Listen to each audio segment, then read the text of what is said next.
तसं नाही. आता काय होतंय की आपण नाही, तुम्ही स्वतःला सांभाळा ना. आता एक मुलगा गेला सुनेनं असं केल्यानंतर तुम्ही त्यांना थोडं आपण बघूयात, मी स्वतः पण लक्ष देतो बोलले. आता तुम्ही थोडं स्वतःला आवरा, काय ना काळजी.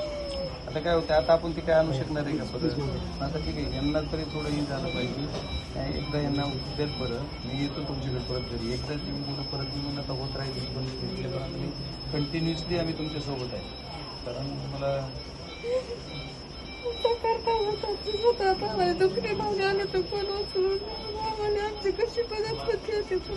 आई तुम्ही काळजी करा. तुम्ही स्वतःचं तुमचं पण वय एवढं आहे, सगळं तुम्ही स्वतःचं आता ठीक आहे ते झालंय. आता त्याच्यात काय पण तुम्ही थोडंसं काळजी करून करा. त्यांना बरं करून एकदा त्यांची काळजी करूया. बघू आपण पुढे काय करतो. बसा तुम्ही, येतो मी. आई येते.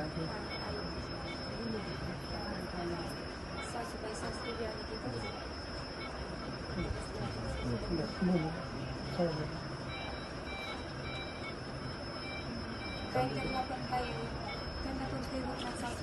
आई वडील किती लक्ष देऊन आपल्या आयुष्यात आपल्याला कधी ना कधी आपलं स्वतःचं आपल्याला फार उचलायचं ना.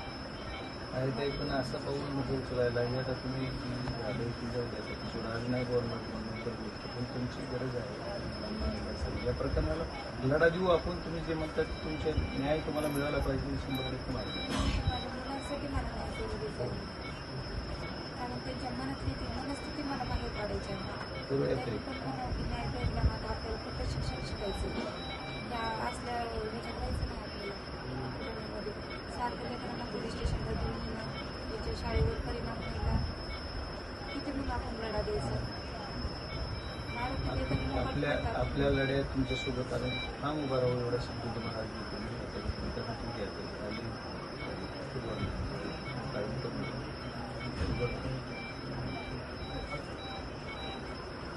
भाऊ म्हणून तुमच्यासोबत म्हणून तर माझी जबाबदारी आहे. आपल्यासोबत 100% आहे.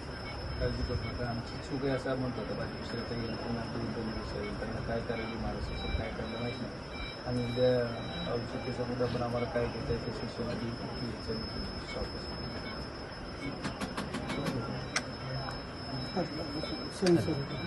ऑटोमॅटिकली आहे.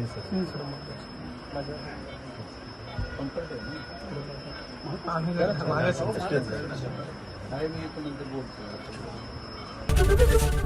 एबीपी माझा, उघडा डोळे बघा नीट.